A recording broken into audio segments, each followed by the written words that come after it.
todas, a todos. En este momento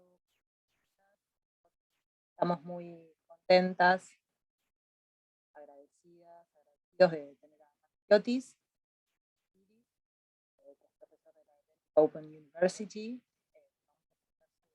Vamos a compartir además el texto traducido. Bueno, y ya damos comienzo a esta nueva reunión del taller de formación permanente del programa de estudios críticos del marxismo. Muchas gracias.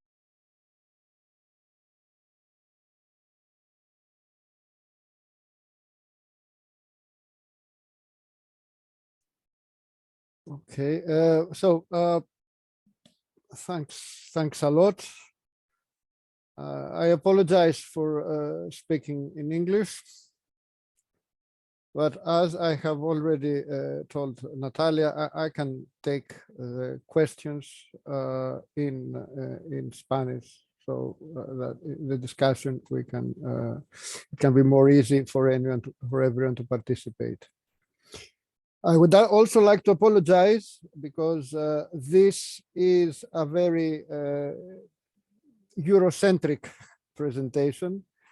It is based on questions of sovereignty, nationhood, and the question of the people, mainly in the European context. I will say at the end just a couple of words why I didn't go into relevant debates in Latin America, but perhaps this is something also that we can discuss. So the aim of this presentation is to revisit some European debates around questions of popular sovereignty and the nation, and to see whether we can rethink the people and the nation by means of a return to Gramsci, but not only Gramsci. And the context of this presentation is the problem of sovereignty as it emerged in Europe in the 2010s, mainly around questions of European integration and how it included a conception of limited sovereignty, and how various demands were articulated about reclaiming sovereignty. And the challenge, especially for the forces of the left, was how to to represent this demand for democracy and popular sovereignty without falling into all the dangers of nationalism, exemplified in the way the reclaiming of sovereignty was hijacked by the right in the debates around Brexit. Now, on these questions about nations, sovereignty, and internationalism, there are a series of answers that have been presented.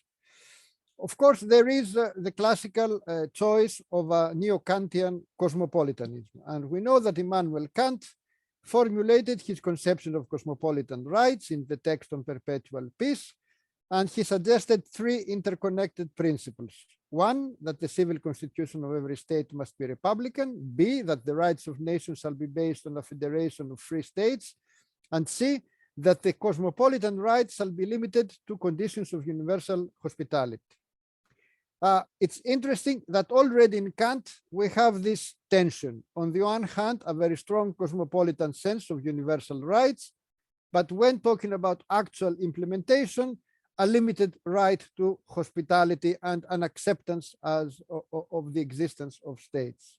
Now, today, the neo-Kantian perspective mainly takes the form of an emphasis on the emergence of institutional forms of transnational political cooperation, and perhaps a global political cooperative and even federative form that would guarantee universal human rights and the right to have rights, to use the phrase of Hannah Arendt. One proponent is Jürgen Habermas, who has suggested the possibility of a post-national configuration. What is interesting in Habermas is that, on the one hand, he seems to be aware of the limits of the actual construction of European Union. on the other hand, he thinks that this is the only terrain to have some kind of a post-national form that would guarantee universal rights, that could enhance the development of a cosmopolitan consciousness, etc. However, the problem with Habermas is dual. One is how he defines democracy. And ever since his communicative turn with the theory of communicate action, mainly he treats politics as a kind of normative, as a kind of a discursive process that can be the ground of a normative conception of politics, which when translated into his suggestions for the post-national configuration, instead of a strong democratic form, mainly he suggests modest proposals about increased participation of NGOs and social movements. However, the problem is that anyone who has experience, especially of the European Union framework, all this emphasis on deliberation, civil society representation, in a certain way, it's just the ideological mystification of an actual, let's say, sealing of the actual decision process from any actual popular demands. Similar approaches we can find also in authors such as Seyla Ben Habib, who has also tried to suggest a kind of a cosmopolitan federalism based upon borders that are porous but not fully open. Again, this tendency of how we can accept states and at the same time universal rights. I think that the problem with these neo-Kantian approaches is that although in the one hand they have this welcome, one might say, abstract universalism of universal rights and this conception of cosmopolitan rights, and this idea, this projection of a universal community, the realization that the actual political configuration of the globe is, of course, different. The globe is fragmented into different opposing and conflicting nation states and other state forms. The proponents of a cosmopolitan perspective tend to just accommodate themselves to the actual reality and offer realist positions that cannot answer real problems. For example, if you look at the European cases, this exactly an example. European Union has a certain constitutionalism, but without democracy. It guarantees basic rights, but only for European nationals within its terrains. And at the same time, it is really authoritarian. It has it has lots of forms of deliberation, but at the same time, it implements a very violent anti-refugee and anti-immigrant policy in the European Union borders. And it's also interesting how at the same time there is the discourse of human rights, but there is also all this Islamophobic tendency to treat Muslim populations in Europe as dangerous classes. Now, if a more dialectical approach that attempts to revisit these questions has come from Etienne Balibar in his long confrontation since the 1990s with questions of citizenship, because Balibar is very aware of this exclusionary aspect of nationalism and racism at the heart of the emergence of the nation state. Whereas at the same time, Balibar is also aware of how the modern state, after the French Revolution, emerged with a kind of a project that combined equality and liberty, what Balibar has defined with the neologism equal liberty. And he has also stressed how the form of citizenship based on this was really contradictory, because it was contradictory the identification of rights of citizen with rights of man. Because at the same time, it included an expansion of political rights. It also had a conception of politics as insurrection, exemplified in the democratic drive of the French Revolution. But at the same time, it was a politics of the state and limitation of these rights. And also, Balibar is really useful because he stresses, and I quote from him, that political modernity comprises two antithetical movements with respect to anthropological difference, end of quote. Because on the one hand, we have the universalism that promoted or invented a notion of the citizen that implies not only that an individual belongs to a community, but also he has access to a system of rights from which no human being can be legitimately excluded. But on the other hand, modernity enlarges, as never before, the project of classifying human beings precisely in terms of their differences. So Balibar brings us exactly the very big contradiction at the heart of the political project of modernity in regards to rights. On the other hand, the expansive universalism of rights of man, the idea that simply by being a human being you have rights. And on the other hand, modernity introduces a system of classifying differences, racist or sexual or gender differences without any precedent. So this is the contradiction at the heart. Now, Balibar has suggested the idea of transnational citizenship, which is an idea to attempt to answer these problems, which at the same time acknowledging the persistence of the nation state. And he's also suggested that we need to democratize democracy. He's aware that European Union has brought both a European citizenship and a certain European apartheid. Although it's interesting how Balibar, although not in a naive way, tends to finally accept again this terrain as inescapable, that we can only think within the context of whatever changes we can have to the European integration project. Now, the answer, so this is one set of answers, let's say cosmopolitan, neo-Kantian, or of course, in a problematized version such as the one from Balibar. Now, there has been another set of answers to these questions. I tend to describe them as neo-Republican, in the sense this term has, especially in the French context, the defense of the idea of the Republic. But you can also find it in various forms of defenses of the nation state and sovereignty, at least in the European context. So here we have an argument that despite the rhetoric of globalization, nation states remain indispensable for the reproduction of capitalism. Supranational forms such as the European Union tend to undermine nation states in favor of globalized capital and to erode democracy by reducing the scope of popular sovereignty.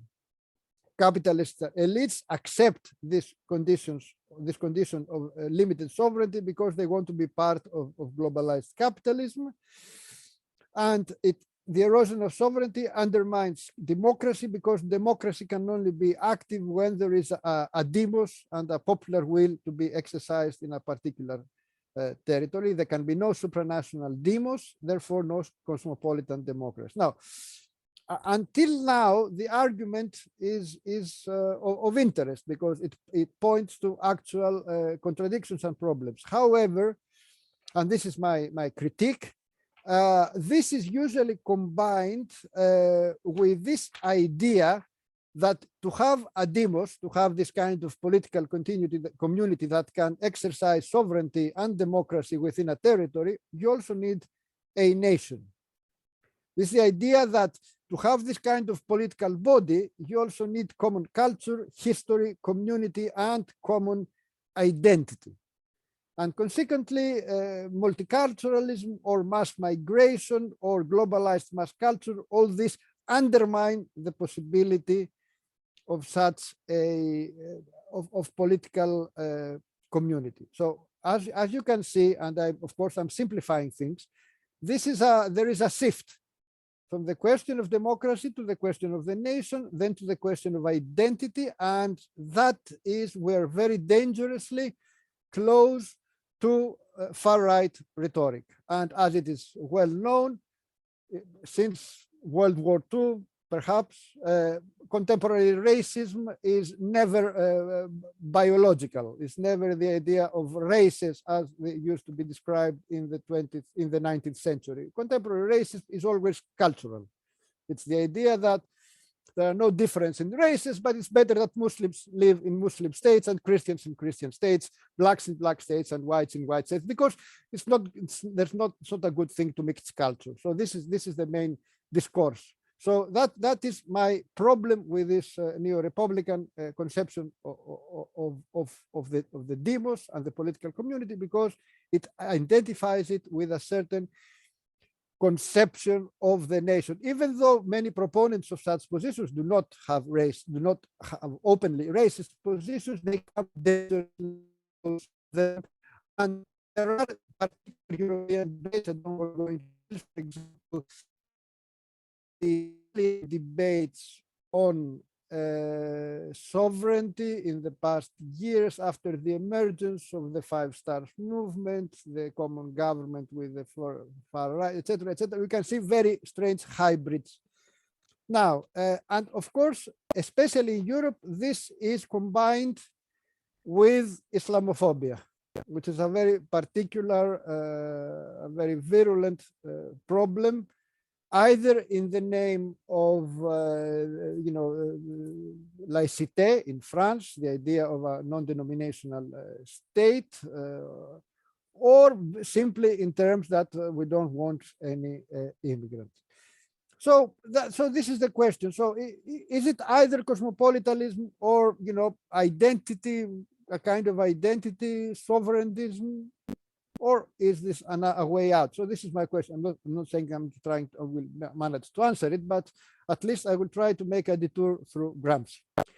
Now, Gramsci, we have this very important notion, which is the national popular collective will, which, as we know, it represents a form of modern statehood associated with the revolutionary Jacobin tradition of the bourgeoisie, which Gramsci always studies, at the same time mentioning how it was in a certain way absent from the Italian case, hence all the problems with the Italian state formation in the 19th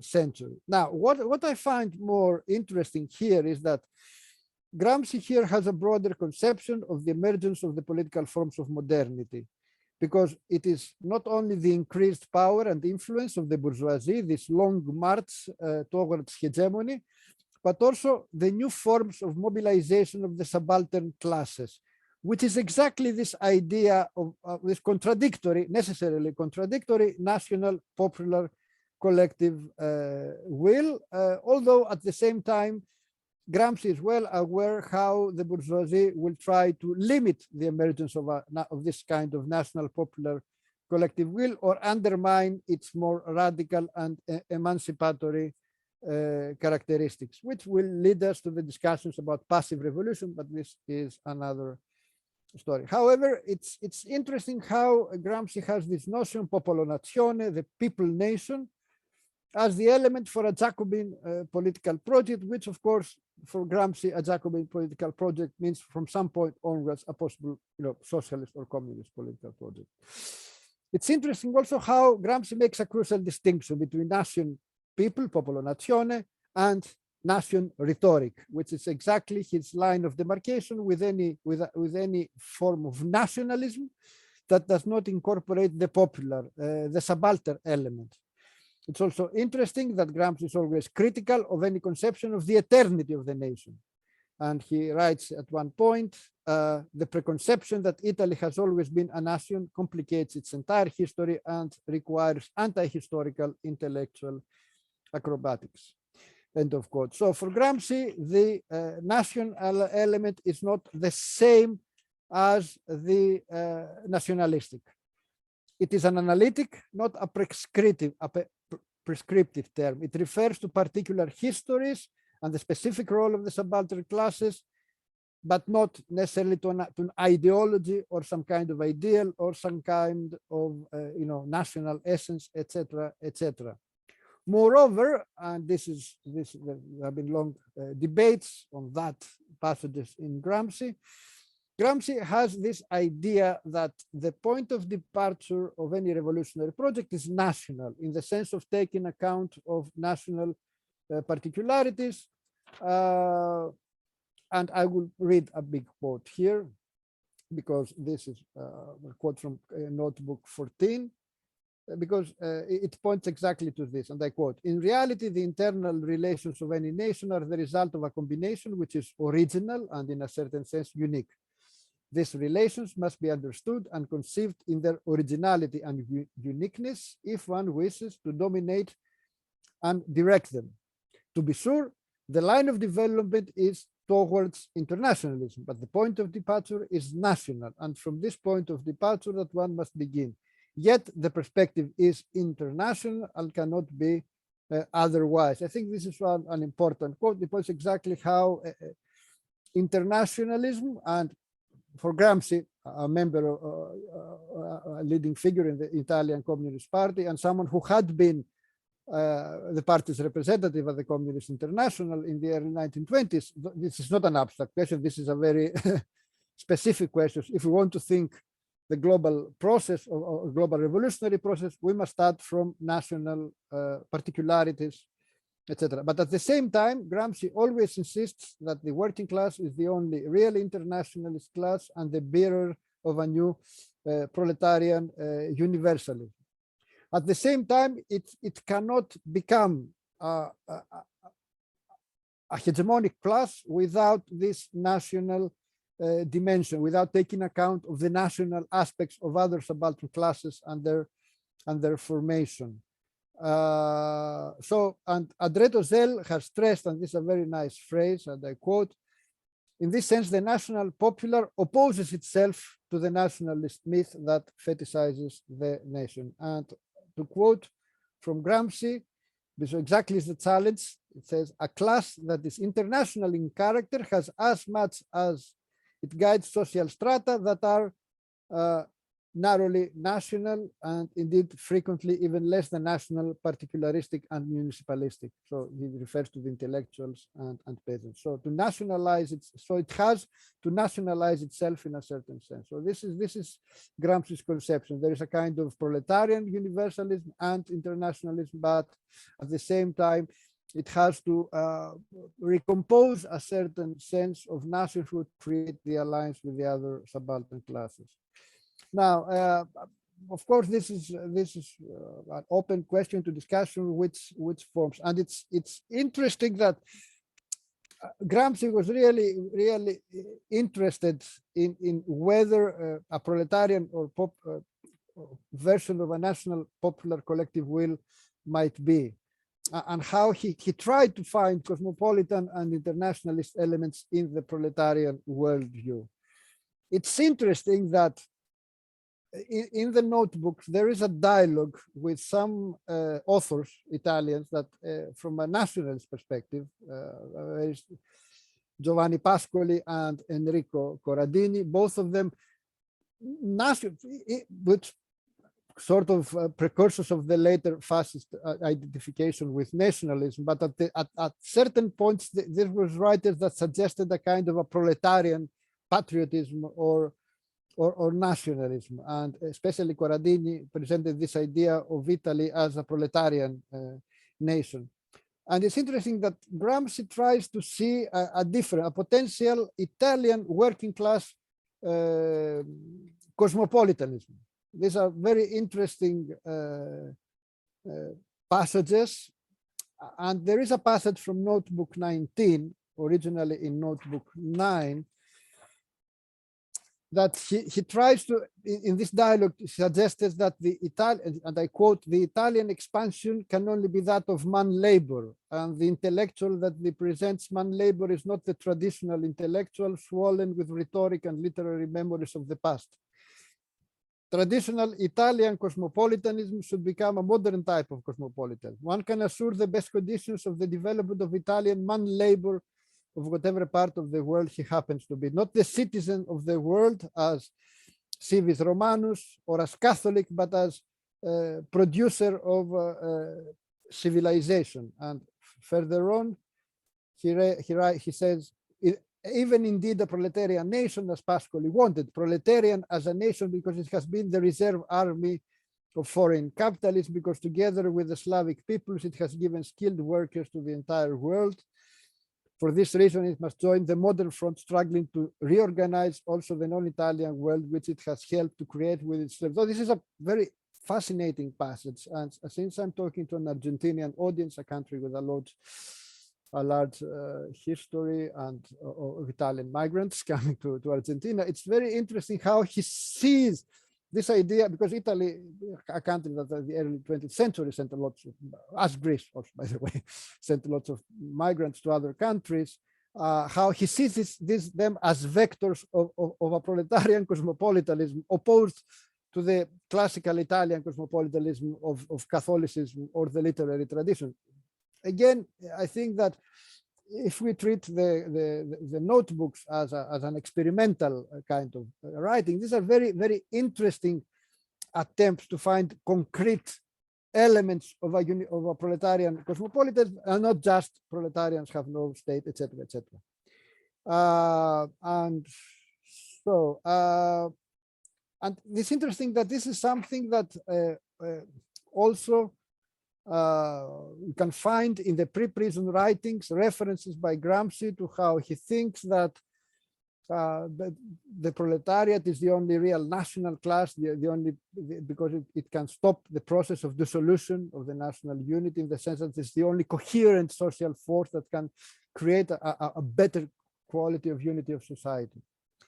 And I think that we can find this the culmination of this thinking in the classical phrase about the role of the modern priest, and I would like to read it and then comment on it. It says, "The modern priest must be and cannot but be the proclaimer and organizer of an intellectual and moral reform, which also means creating the terrain for a subsequent development of the national popular collective will towards the realization of a superior total form of modern civilization." I think this encapsulates the Gramscian project, because you have the modern priest, this idea of the united front as political and ideological laboratory. You have the idea of a moral and intellectual reform, which, despite how it sounds, in fact, the closest analogy is what Lenin described as cultural revolution. You have this expansion of the national popular will, collective will, which is not just a national, because the idea of a superior modern total form of modern civilization, of course, this is a communist perspective.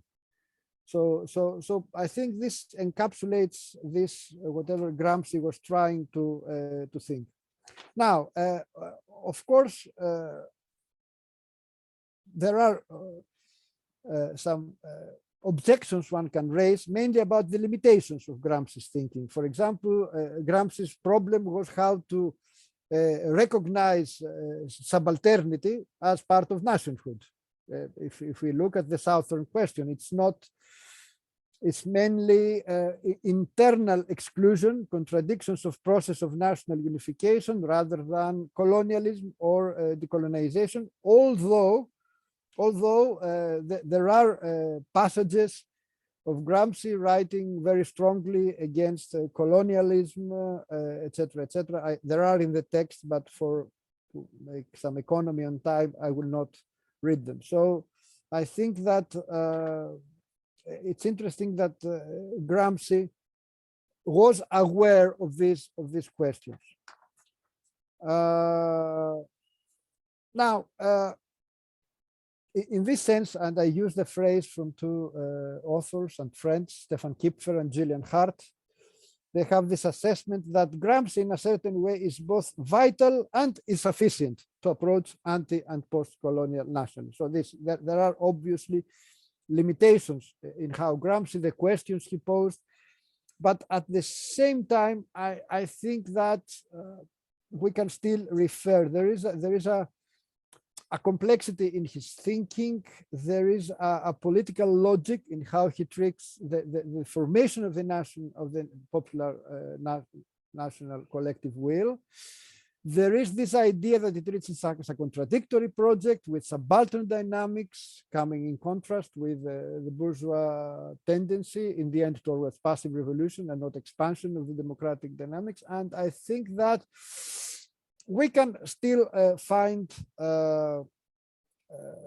starting points. Now, what I would like to suggest, that if we want to avoid both the pitfalls of both cosmopolitan universalism and exclusionist nationalism, the idea is how we can redefine the people.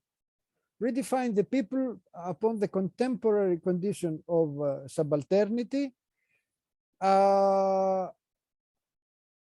in a way that delinks the people from ethnicity, origin, or common history, and instead links it to common condition, present struggle. So this is the idea, if we can move from the nation to the people in order to rethink sovereignty. It's an idea of the people that is both post-national and decolonial. It's not the imaginary community of common blood, but the unity of struggle of the subaltern classes, the unity of those who share the same problems, misery, hope, and struggles. In this sense, the people is not a common origin, as in the classical definition of the nation. It is a common condition, a common perspective, and a common future. In this sense, it is it requires the recognition of the consequences of colonialism and state racism. And it is by itself this construction of the people a terrain of social and political antagonism. And I have a quote from Stuart Hall that says that the capacity to constitute classes and individuals as a popular force, that is the nature of political and cultural struggle, to make the divided classes and the separated peoples, divided and separated by culture as much as by other factors, into a popular democratic cultural force. Now, I think that, but however, there are some questions that have to be dealt here. Of course, institutionally, and I'm saying it in a very, it requires this idea of full political rights and not just rights of hospitality. So a starting point is what, for example, Alain Badiou once said in a very simple but very effective way: everyone who is here is from here. So this is a phrase that encompasses. So everyone who is here, works, lives, struggles, studies, is a member of this. So I leave that aside. However, the other idea is how do you overcome racism? And I think Zakran's here has offered, especially in the European context, which it includes the trauma of colonialism. The crucial aspect is the identification with the cause of the other as a constituent moment of the production of the people.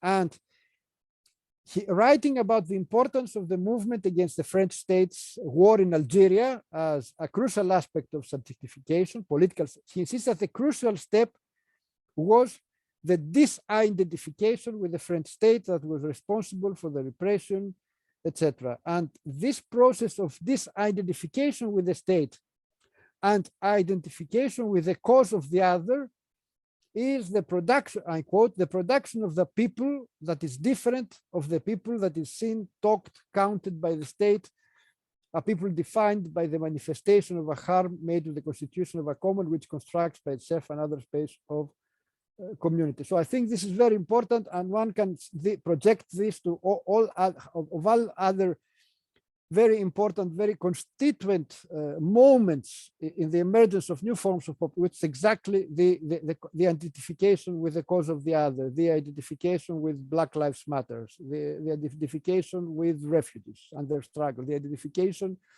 with indigenous movements. So I think this is important. Moreover, I like this phrase from Deleuze that he says the idea is a people that has to be produced, a people to come. And I quote, not the myth of a past people, but the storytelling of a people to come. And he insists that the speech act must create itself as a foreign language in a dominant language, precisely in order to express an impossibility of living under domination. So I think I like very much this idea. It's a people to come. Now, there is, of course, a theoretical elephant in the room when we discuss the notion of the people, which is theories of populism, and in particular, Ernesto Laclau. I have written on Laclau rather extensively. I will just, so I apologize for being slightly dogmatic. I really apologize because I think he was a really important thinker, and it's very, very important. But I think that there is, of course, for me, a methodological and ontological problem, this very idea of discourse, which puts in brackets class determinants. But I think the main problem is this idea of the people as an empty signifier. I mean, I don't think that the answer is to offer some kind of substance to the people. Of course, the people is in a certain way an empty, an open process of signification. On that, I agree. But this has to do with a very determined and overdetermined process of social signification, namely social antagonism. The empty signifier becomes non-empty by means of an entire history of struggles, class reference, contradictions, and movements. So I think this is missed in how Laclau treats the notion of the people. I'm not underestimating the very notion of interpellation and, of course, ideology and discursive practices. But I think it sort of misses the point, misses what the material processes that end up into the emergence of it. And moreover, there is the danger, politically speaking, that in the end, this is often easily translated into this idea that we will construct the people discursively. We will construct the people by means of a discourse that will be, which for me is wrong. I mean, in a certain way, we will interpolate the people, but the process of formation is a material process. It's not the idea, and you can see that in the case of Podemos in France or other varieties of left populism. It's not that you refer to the people versus the casta that creates the rupture and the political movement. It's a series of struggles that in the end you must try and articulate them in a common way. And if you do not articulate them in a way that is material, which means by collective forms, and also in the sense of specific political demands and political program, and you just communicate with them you have a communicative approach, you end up treating politics as electoral politics, and however important electoral politics are, if you treat politics as only as electoral politics, you will end up in trouble. At least that's my thinking. I'm simplifying, of course. Now, another objection. This reference to the people, does it rule out class analysis? No. I insist that I am trying to suggest, perhaps not with very much success, an idea of the people based on class analysis, on this idea that the processes of capitalist accumulation with a very contradictory character, both at the national and the international plane, create conditions for new alliances between the different forms of subalternity that capitalism constantly reproduces. And I think that despite, and this is perhaps one of the most interesting aspects, because on the one hand, we've been discussing in the past, let's say, 30 or even 40 years about the fragmentation of traditional labor and working class identities, the fragmentation of the original points of concentration, the big Fordist factory. Now we have, the idea is that now everything is like dispersed and fragmented.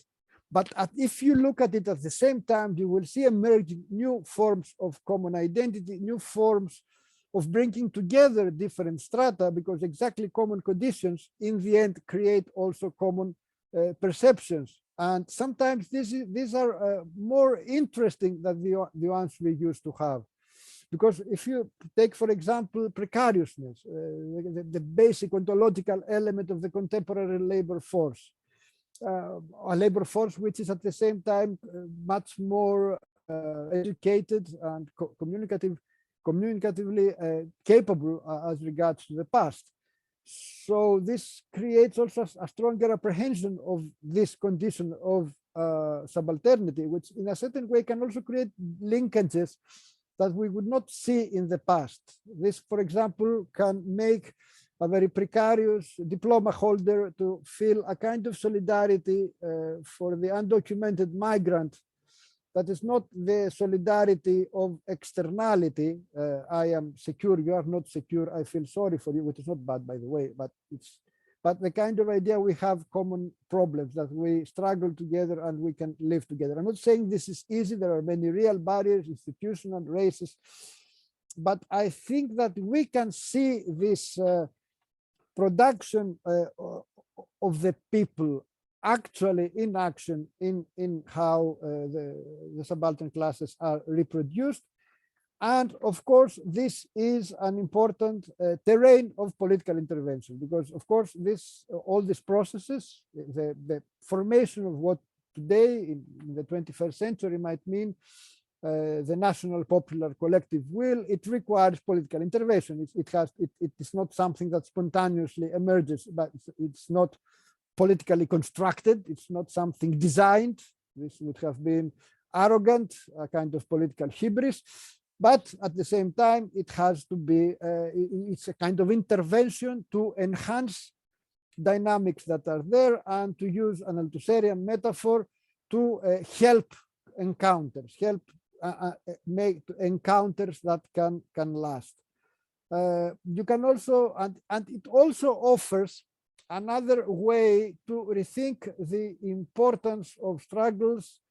Of course, there are struggles that are by themselves create conditions of unity. For example, the environment, this kind of climate change, the danger of common extinction. But at the same time, it can help us incorporate in their overdetermination other struggles, such as the struggles against patriarchy or heteronormativity, not just as recognition of rights or the recognition of differences, but as new forms of unity of the people in its multiplicity and difference. And this also suggests a more strategic conception than perhaps the notion of intersectionality suggests. I'm not denying the importance of intersectionality, but I think if we think them in terms of how we recreate the necessary unity in difference and struggle of a new collective subject, perhaps it's a more stronger sense of how to find these kinds of articulation. Now,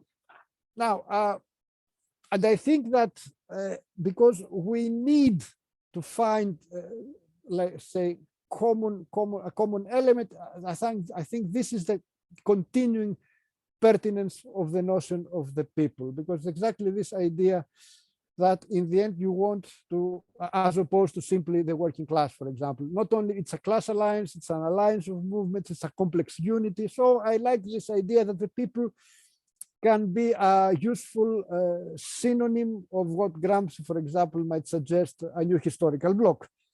Which is not just an alliance of forces or an articulation of movement, it's also the kind of combination with a strategy and organizational forms. This kind and there is this description by Gramsci of, and I quote, it's beautiful, of the historical bloc, which is an organic cohesion in which feeling passion becomes understanding and then knowledge, and not mechanically, but in a way that is alive. Not then and only then is the relationship one of representation. So this is a nice description of the historical. So, and I think that's why I still suggest how we can still use the notion of the people. And of course, this also brings us back to how we can articulate demands for popular sovereignty in specific contexts without falling back into nationalism or a kind of national identitarism. Sorry for the neologism, and of course not to, you know, in the name of we only want a cosmopolitan solution, end up, you know, doing nothing, because there is a certain presupposition here that the world is well defined still by uneven and combined development. So the possibilities of rupture emerge at specific nodes. So you need to sort of try to do what you can do in a specific social formation, and also that the best internationalism is to have an example of that change is possible at one place, so that this can enhance possibility movements of change in other. And I think this is a way to rethink the people, both in terms of what of class dynamics, but also this post-national element. It creates the possibility to overcome all the forms of reproduction of colonialism in contemporary European, but also not European societies, instead of, let's say, because in a way that also entails recognition, it entails identification with the other and acceptance of the other, and not just, let's say, some kind of integration, which is it can be a very violent and in the end racist project. It's of course and of course it is something that is by itself experimentary. It's this idea that of kind of projection to the future, the idea that instead of a common history in the past, a common origin, there is a kind of common future to be written together. And I think this is at least something that can also create this sense of belonging to a common cause, a common future. But of course, this does not mean that it's only about that.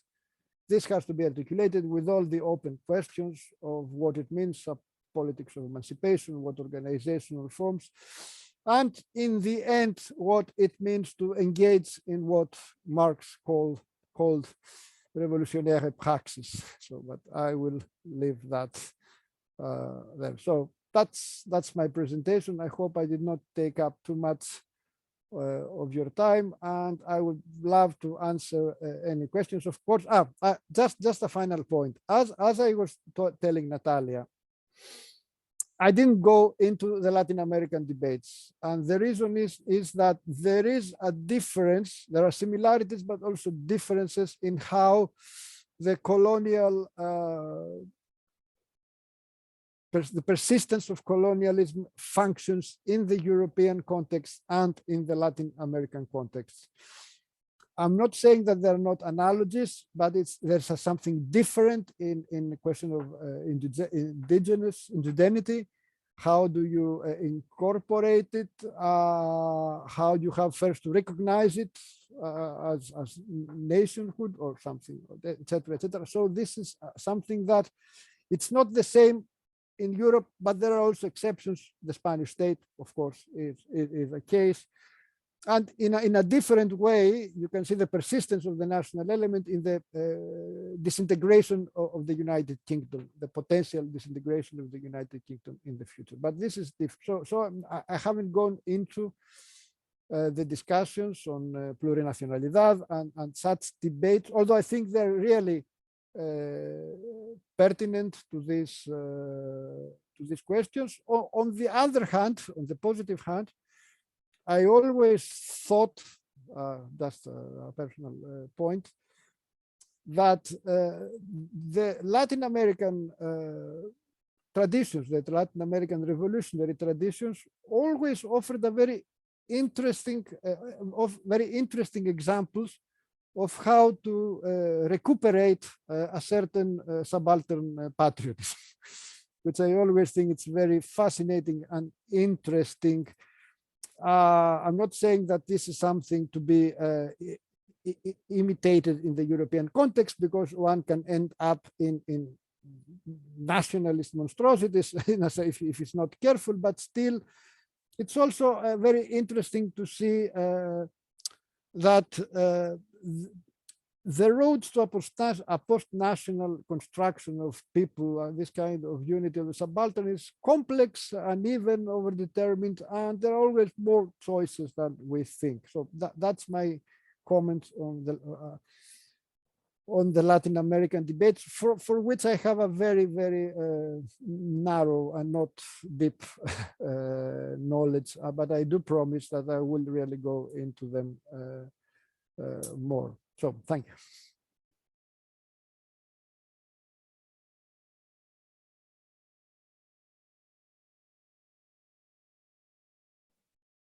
Well, thank you so much. ¿Quieren hacer preguntas en el chat? ¿O desmutearse?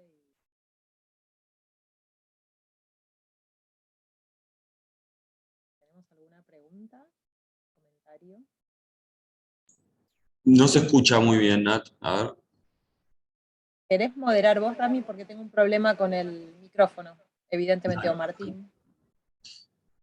¿Querés agarrar vos, Martín? Bueno, si alguno o alguna quiere hacer alguna pregunta, puede tomar el micrófono directamente o escribirla en el chat. Damos algunos minutitos por si alguien se anima.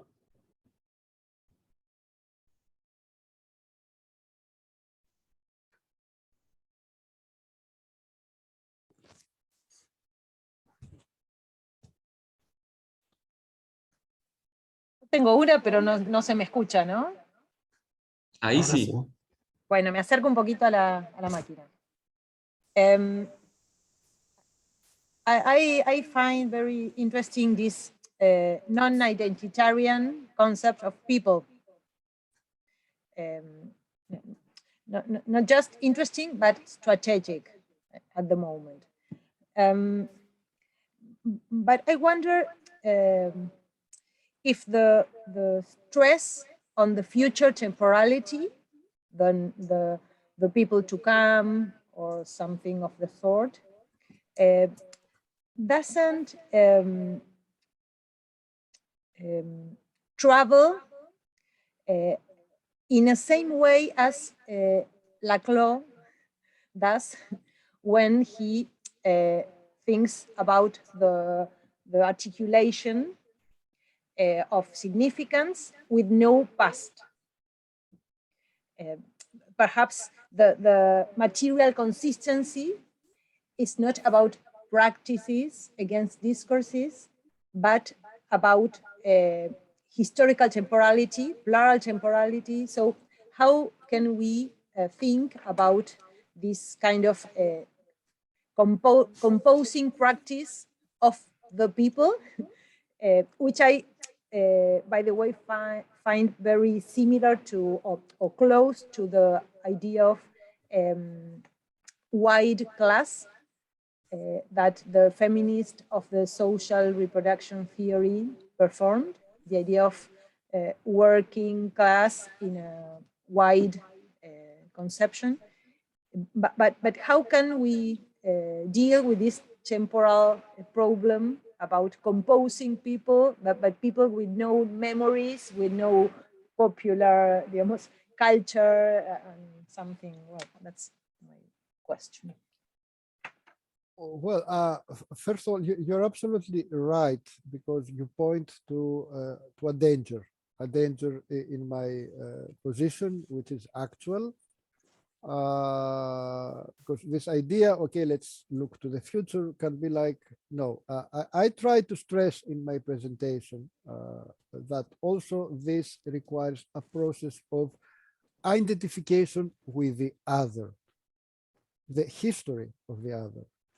Which means that, which also means the history of the colonial other, and in a certain way the class other, because even the rational histories are not histories of they're not subaltern histories. Most national histories are in a certain way bourgeois histories. That's why Marxist historians do such lovely work to bring the subaltern elements in national history. So it's obvious that a process, as part of this process, and this would be a wonderful change if someone wants to rethink in a positive way, for example, the challenges about education.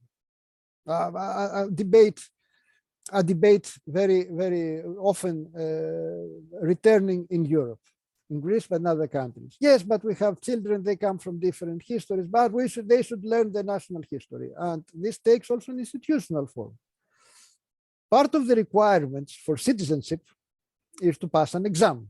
And there are similar exams in many countries, which of course, it's very, very cynical exams because they are meant to make people not take them, because they require not only knowledge of institutions or details that most natural born citizens do not know, or language, but they also want history, Greek history. So, and this is often dealt as a problem. Why not see it as a very positive change? For example, why not introduce all these histories in the classroom? Use from very simple projects of having, migrant students tell their own stories and combine them and have but in a deeper way also it requires a recognition of the other. There are processes of mutual recognition included. I mean, it's impossible to have, let's be clear about that, common politics without some form of common identities, and the identity always comprise not only a sense of community, but also a sense of community also takes a certain historicity. This is not necessarily should be a kind of a common historicity in the sense of a national history. It can be the acceptance of plural historicities and also the coming to terms with the traumatic aspects, the histories of racism, the histories of colonialism. So yes, so in this sense, it's not about. But at the same time, yeah, you can also suggest the idea that we are writing new pages in a sense without deleting the past. It's not about deleting the past. So this would be my tentative answer. It's not easy, but I mean this is a challenge, and this is the kind of real molecular or to use another Gramscian metaphor, organic rooting in subaltern political practices that most versions of, let's say, left-wing populism tend to discard, in this idea that we can come from the top down and sort of create an artificial common discursive identity. So in this sense, yes, I think that you are right in your observation, and yes, it's not just about forgetting the past. It's about knowing and accepting the past, and accepting it in its conflictuality, in its antagonistic character. It's not about, let's say, to use another phrase, about national reconciliation committees, although of course in some cases these are also useful, but as you also know from the cases of countries with long histories of dictatorships, this can be really a very dangerous ground, a kind of forgetting of the brutality of dictatorships.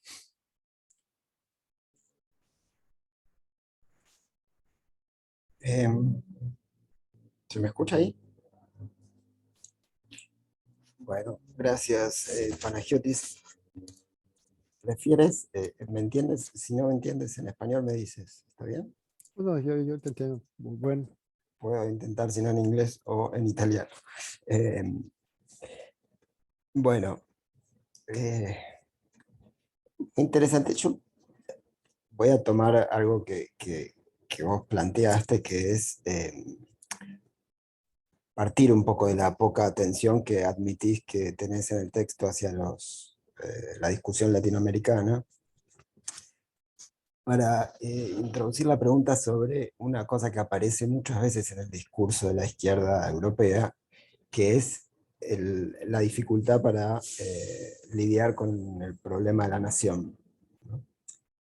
Una dificultad muy manifiesta incluso porque siempre parece asociado a la idea de caer, se cae en el nacionalismo, ¿no?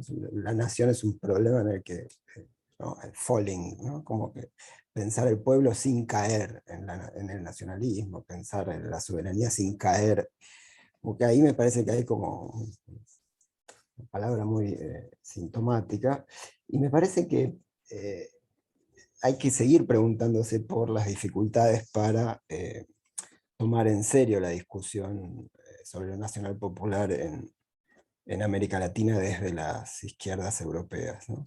Porque me parece que en esa dificultad para pensar la cuestión de la nación, a veces, y que es también un problema para pensar el Estado, ¿no? A veces se aparece, eso va junto con un problema para pensar una dimensión universal, ¿no? O para pensar una reconstitución de la subjetividad popular en una clave universalista, en una clave revolucionaria en ese sentido, ¿no? No fragmentaria, como, ahí hay como una herencia muy, muy pesada, me parece, las derrotas del siglo XX y una dificultad muy, muy grande. Y perdón si se hace medio largo, ¿no? Pero es cierto que lo primero que uno piensa es que efectivamente en Europa hay como una experiencia de la nación, una experiencia reaccionaria de la nación que justificaría esa dificultad para enfrentar el problema. Pero en América Latina no es tan diferente, ¿eh? O sea, la Constitución de las Naciones es racista, es excluyente, supuso genocidios. No es que no tenemos problemas detrás de la palabra nación. Sin embargo, no se abandonó, digamos así, no se dejó como patrimonio de la derecha, sino que se siguió discutiendo. A mí me parece que esa es una pregunta interesante. ¿Qué pasó? ¿Cuál es la diferencia ahí? ¿Por qué la izquierda europea tiene tantas dificultades para discutir la nación y la latinoamericana menos, cuando todos tenemos naciones racistas detrás, genocidas, etcétera, etcétera, ¿no? Y me pregunto ahí si algo de eso puede explicarse por una deriva, digamos así, del antifascismo europeo, ¿no? Es decir, un antifascismo constituido en una clave finalmente, digamos así, por ahí esto sería demasiado fuerte decirlo así, pero finalmente liberal, ¿no? Finalmente muy asociado con una tradición liberal, ¿no? Es decir, muy corrido del tipo de problemas vinculados con la cuestión de la nación, de la comunidad, de lo colectivo, etc. Y muy modernizador, digamos así, ¿no? Muy cosmopolita, muy progresista, etc. Y si algo de eso no entró ahora, efectivamente, en una suerte de crisis. Hoy me parece que la crisis, lo que hace algunas décadas era una incipiente crisis del antifascismo clásico que construyó las democracias europeas, hoy es una crisis terminal, digamos, ¿no? Porque ese antifascismo es capaz de aliarse con fascistas explícitos en una situación sumamente confusa, etcétera, etcétera, ¿no? Entonces, me pregunto si hay algo de esa herencia que no habría que revisar fuertemente para pensar de un modo, digamos así, más arrojado el problema de la nación, ¿no? Y una nota nada más, cuando comentabas que yo no conocía ese texto, la idea del pueblo como futuro de Deleuze, recordaba que Mariátegui dice algo muy parecido, pero sobre la nación. O sea, piensa la nación como futuro, ¿no? La nación como aquello a construir, como para situar de otro modo esta misma diferencia. Eso, muchas gracias. Well, so this is a very interesting point. Well, I mean, now this fear of nationalism in Europe has to do with various elements. It has to do with the history of fascism and Nazism. So this is something that has not be but also with the fact that we do not have very big movements that actually attempted a different articulation of the national popular. If you look at the history of Latin America, you have all these very strong movements, the entire 20th century, were very contradictory by themselves, but they try to incorporate the subaltern element into the national popular element. This in Europe was mainly performed during the resistance. And that is interesting that the countries with the strongest resistance movements also had the strongest, let's say, kind of continuous references to a kind of a left patriotism. You can see it in Greece, obviously. You can see it in Italy to a certain extent. There are countries where if you look at it, then you see the limits of it. For example, the colonial question was the limit of, let's say, the attempt of the French Communist Party to redefine itself as a force representing the French people in a positive way. There are other traumatic experiences. For example, I would point to the Yugoslav civil war, to the civil war in Yugoslavia. Yugoslavia was a country that had, for some time at least, a kind of, federative way to deal with nationalism, but it had a kind of Yugoslav patriotism that was based on the history of the resistance and the anti-fascist movement, and then it disintegrated into, a national war. And national wars in the Balkans have a very, very bad, very negative. So I think this is the perhaps a tentative answer. I mean,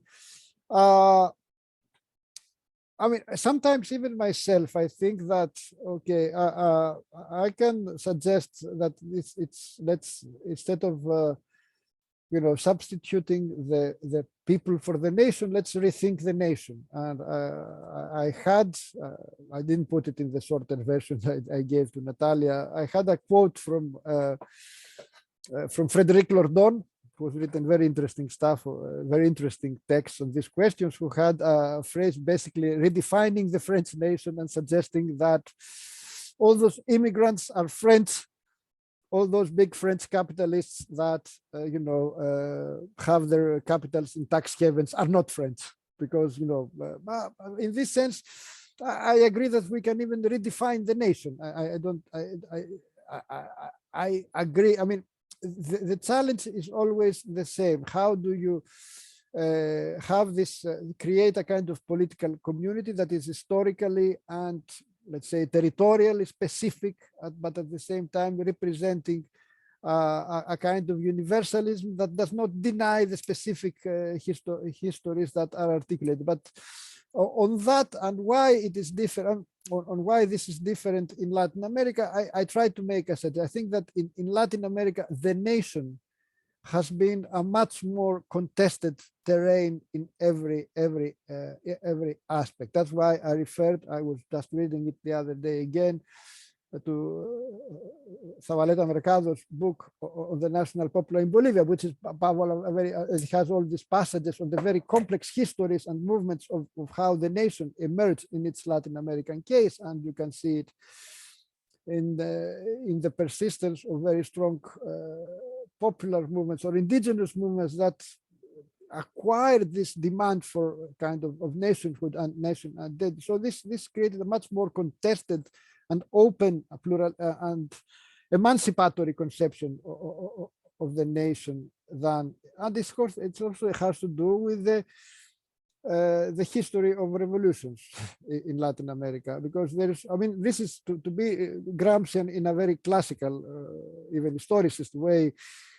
It is important whether the national popular collective will emerges in a properly, let's say, Jacobin or revolutionary project, or it emerges as part of a process of passive revolution. And a large large number of European nationalisms came out of passive revolutions. It had the element of recognizing the subaltern, incorporate, but not in the kind of this particular contradictory dynamic that fascinated Gramsci in his reading of the French Revolution and led to all this thinking of the national popular collective will, which I think that in the Latin American case, you can find more instances of the Jacobin, I'm saying the quotes, kind of dynamic than in Europe. Perhaps this is also an explanation, but this, I think this is an important question you pose, and it really needs to be, researched more. I mean, the very idea of national formation in Latin America is by itself an important element that sometimes tends to be underestimated because most histories of the nation states focus on Europe, which by itself it's a problem. Europe is a very small continent, actually.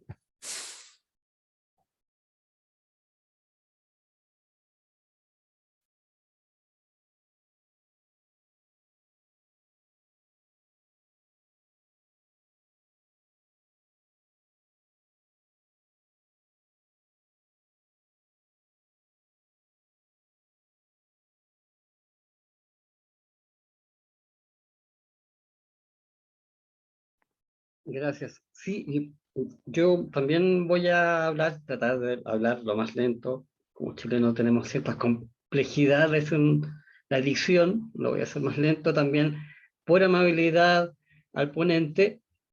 Me parece que hay una serie de cosas involucradas con el tema de nación-estado y soberanía popular y ejercicio de lo nacional popular. Me parece que hay una lectura diferente cuando pensamos en Latinoamérica y en Europa de la relación ser nacional con ser ciudadano, en el sentido de que ser nacional hay cierta identificación territorial, cierta identificación con el territorio, específicamente con el Estado, un país, y ser ciudadano es la capacidad de ejercicio de derechos. Y en Europa, por lo que he visto, hay un proceso más allá de las diferencias y los ejemplos que dio de Italia, que tiene características muy especiales con el tema de las localidades y de las regionalidades, y el ejemplo clásico que dio también de Yugoslavia, y todas las complejidades que al final llevaron a su desintegración post la era soviética. Ahí parece en Europa una relación mucho más integral entre ser nacional y ser ciudadano, y cuando se habla de uno y otro se habla indistintamente. Es más común en Europa que se hable de ser ciudadano y se identifica directamente ser nacional. Y en Latinoamérica la construcción ha sido mucho más difícil. Se separó en la creación de los estados el ser nacional con el ser ciudadano, porque el ser ciudadano se establecieron muchas restricciones. Para ser ciudadano, históricamente en Latinoamérica, como en muchos países del mundo, pero específicamente en Latinoamérica, habían muchas barreras de entrada, tanto por cuestiones de clase, por cuestiones misóginas, etc. Se dieron esas diferencias, y Latinoamérica recién a partir del siglo XX, y bien avanzado en el caso de Chile en los años 40 del siglo pasado, recién las mujeres tuvieron derecho a voto. Entonces la pregunta es, ¿cómo puede haber, y sobre todo cuando uno lo piensa hoy día, cuando en la discusión constituyente, por ejemplo, está el caso de Chile, hoy día, la discusión ya ni siquiera pasa en una integración de lo nacional como común de ser parte de un país o de un Estado, sino que la integración plurinacional, incluso superando el multiculturalismo. ¿Cómo puede haber esa relación, que además viene toda una crítica, o no una crítica, sino que una necesidad de reactualización, de identificación de lo nacional popular a la integración de la multiplicidad y al proceso de integración que lleva a eso, de múltiples naciones, pero que tengan un vuelco hacia lo popular, quizá en la necesidad hoy día y la urgencia de volver a la soberanía popular después del proceso, o a partir del proceso, de la mala experiencia del proceso neoliberal que socavó toda soberanía. Entonces, me parece que hay elementos que hay complejidades propias de Latinoamérica en esa diferenciación, Quizás el único acercamiento a esa confusión entre nacional y ciudadanía sea en el caso de Cuba por el proceso particular, que cuando uno lo ve, la Constitución cubana, tanto la anterior del 76 como la del 2018, hablan de ser ciudadano y se entiende que es ser nacional, es decir, no hay una distinción.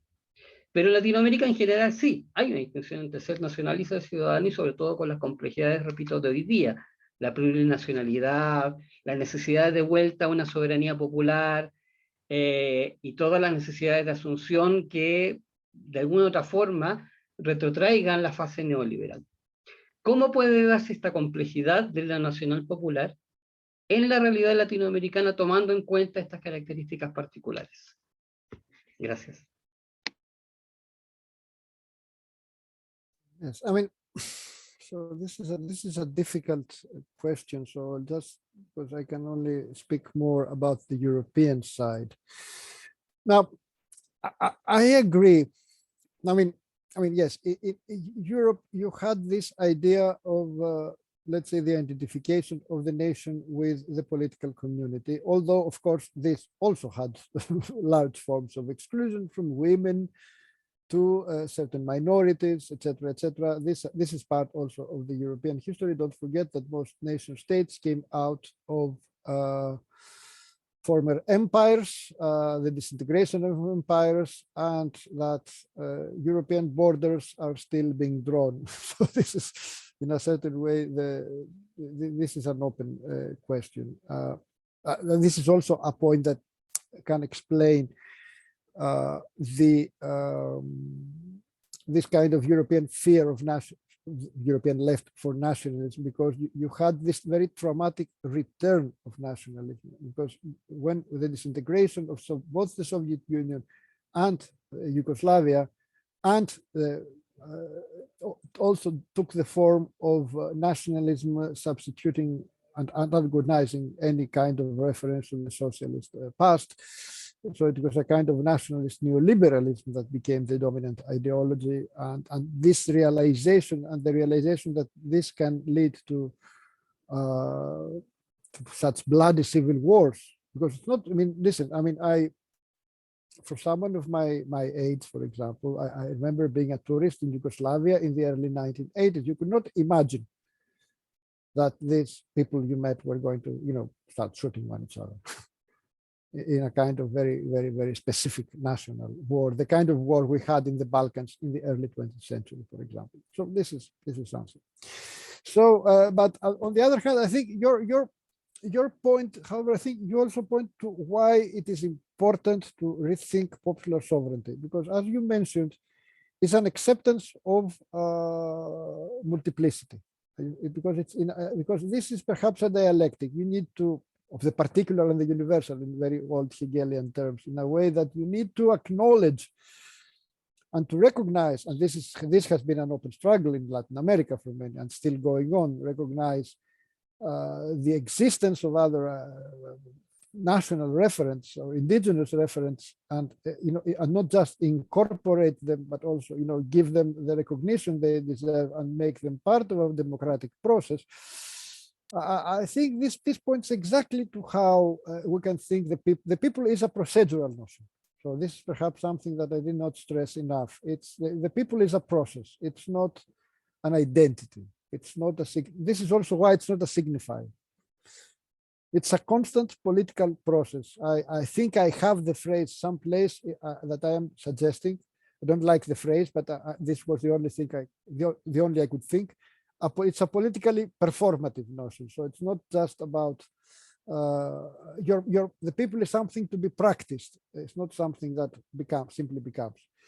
And constituent democratic processes, as the ones described as the constituent process in Chile, are, I think, instrumental in exactly how to bring together all these elements. And perhaps one of the shortcomings of the left and the historical communist movement was exactly its inability to be the kind of constituent process that it was necessary.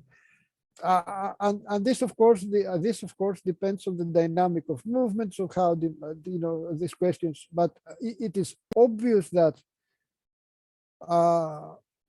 unless you have very strong movements of the constituent elements, either class or gender-based or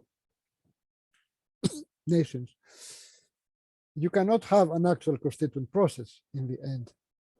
And this is also something that in the European context, we're still very far from it, but you can see at least some elements of hope, to be more precise. You can see, for example,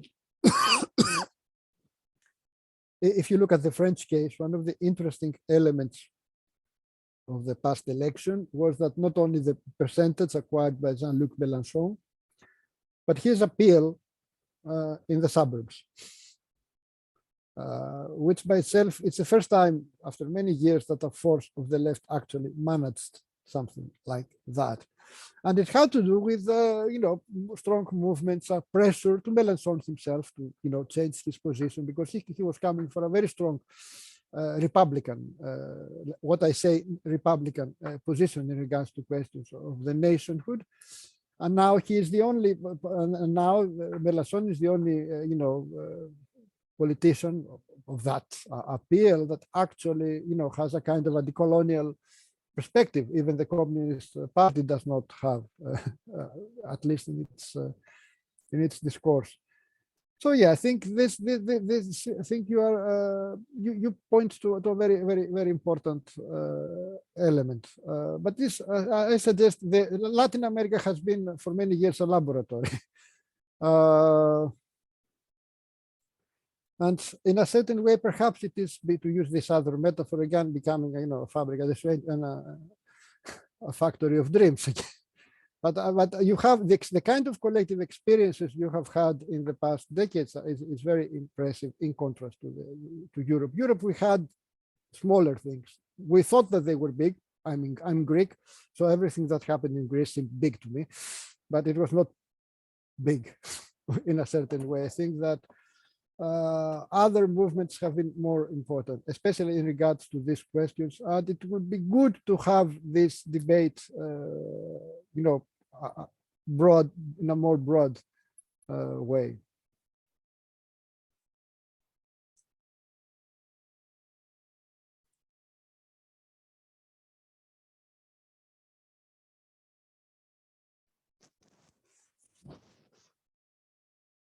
Bueno, sí, hay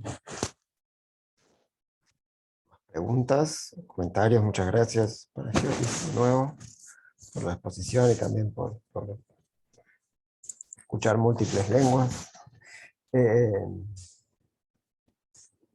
Si no hay más comentarios o preguntas, bueno,